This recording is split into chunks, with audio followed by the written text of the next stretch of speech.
Hello people, welcome back to my channel. আগের বার যেরকম আমরা দুটো ব্যায়াম দেখিয়েছিলাম হাঁটুর, এবারও আমরা কিন্তু এটা সেকেন্ড পার্ট, এটাও আমরা দুটো ব্যায়ামই দেখাবো। এই ব্যায়ামগুলো কিন্তু ডেইলি করতে হবে, ঠিক আছে? আর এটা ভিডিওগুলো কিন্তু প্রত্যেক ওয়েডনেসডে করে আসবে ঠিক সকাল 10টায়। অবশ্যই থাকুন। আর বেশি কথা না বাড়িয়ে এবার চলে যাই ডাইরেক্টলি ব্যায়ামে। হাতটা প্রথমে পিছনে রাখবেন, যেরকম পোশ্চারে মা বসে আছে দু হাতি। তারপরে আমি পায়ের উপর ফোকাস করছি, একটা পা ওরকম, একটা পা এরকম, এরকম করে করে এরকম। বডিটা কিন্তু এরকম ভাবেই থাকবে, কুজো হবেন না, একদম স্ট্রেটই থাকবে। এরকম করে করবেন, 5 ইচ করে করবেন।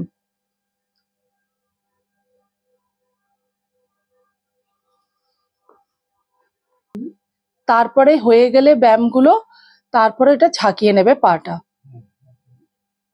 এবার হাঁটুটাকে ফোল্ড করতে হবে, দেখুন কিভাবে করছেন।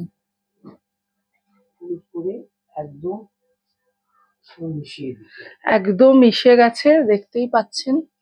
বেশি ব্যথা বা ফোলা থাকলে এটা কিন্তু মিশবে না, ধীরে ধীরে মিশবে। বেশি ব্যথা বা ফোলা থাকলে কিন্তু এটা মিশবে না, ধীরে ধীরে মিশবে।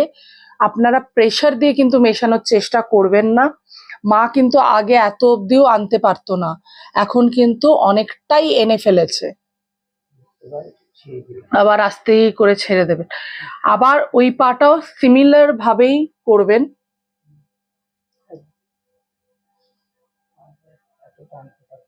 আগে এতটা আনতে পারতেন না উনি, এখন অনেকটাই এনে ফেলেছেন, মানে প্রায় পুরোটাই এনে ফেলেছে। মানে দেখছেন বডির সাথে পুরো প্রায় মিশে গেছে। দেখুন, যদি দেখাই, এই দেখুন এইখানে একটু ইয়ে আছে, নাহলে বডির সাথে কিন্তু পুরোটাই মিশে গেছে। এরকম আলতো ভাবে করবেন, নামবেন। 5 বার করার পর 10 বারও করা যেতে পারে। এক একটা পা প্রথম 5 বার করে করবেন। যার বেশি হাঁটু ব্যথা, বেশি কাছে আসবে না, কিন্তু হতাশ হয়ে লাভ নেই। মাও কিন্তু আসতো না প্রথম, তারপরে কিন্তু করতে করতে কিন্তু এসে গেছে।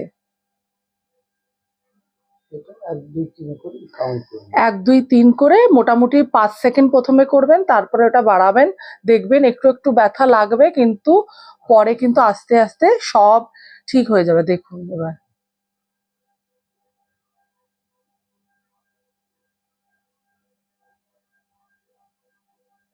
কোনো কিছু জানার হলে অবশ্যই কমেন্ট করবেন, আমরা রিপ্লাই দিয়ে দেব।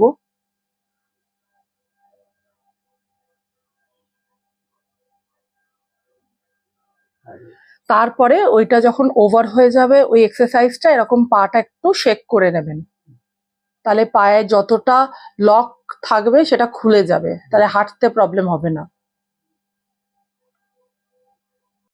দেখলেন তো মার দুটো ব্যায়াম। এবার আশা করছি এই ব্যায়ামগুলো আপনারা অ্যাড করবেন আপনার ডেইলি রুটিনে। তো এবার কি হবে, আপনারা যখনই ব্যায়াম করে কোনো কিছু একটুও যদি 1% যদি ইমপ্রুভ করতে পারেন, শরীরকে 1% যদি ইমপ্রুভমেন্ট হয়, তো অবশ্যই কমেন্টে জানাবেন, যাতে যারা পড়বে দেখবে নেক্সট, তারা আরো ইন্সপায়ার হবে কি আরো আমরা করি। এইগুলো হচ্ছে আমরা 55+, যাদের হাঁটু ব্যথা শুরু হয়ে যায় 55 থেকে, তাদের জন্য স্পেশালি এই জিনিসগুলো। এবার যদি যারা চান কি হাঁটু ব্যথা একদম দূরে থাকুক, তারা কিন্তু এটা অনেক কম বয়স থেকেই ট্রাই করতে পারেন।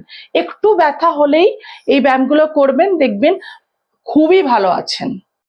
আর নেক্সট ভিডিওতে আমরা নতুন আরো দুটো ব্যায়াম দেখাবো। এই দুটো ব্যায়ামগুলো অ্যাড করতে থাকবেন। প্রথমে এটা করবেন, তারপরে এটা করবেন, তারপরে এটা করবেন, এরকম করে আপনারা ডিসাইড করে নেবেন কখন কোনটা করবেন। অবশ্যই এই ব্যায়ামগুলো করলে কিন্তু শরীরও ভালো থাকবে, হাঁটা চলাও করতে পারবেন, আর কোনো প্রবলেম হবে না। পাহাড়েও যেতে পারবে আরামসে, পুরো জিন্দেগি সেট হয়ে যাবে। আমি তো আমার দিদাকে দেখালাম না, দিদা যে কত ব্যায়াম করতো, ওনার বয়স অ্যারাউন্ড 90+ হয়ে গেছে, এখনো 4তলা সিঁড়ি তত্তর করে উঠতে পারে আর নামতে পারে।